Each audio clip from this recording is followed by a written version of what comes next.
Burger Hut and eat some breakfast, and we're getting ready to head to the Reno Creek and do a little bit of creek fishing. I'll see y'all at the creek.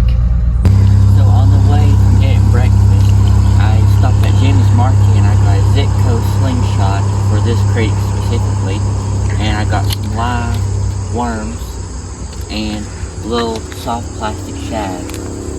Jig head on put a jig head on there, and we're gonna try it out. I'm down here at the Reno Creek, and I'm using the worms that I got, and I'm just throwing upstream and letting it float down, so when the fish see it, they're going to grab it.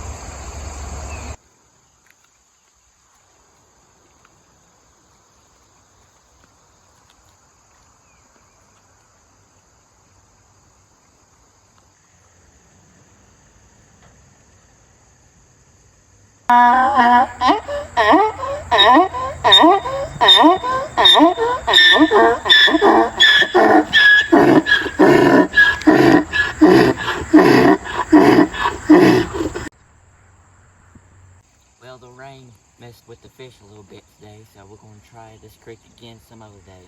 I'll see y'all guys next time.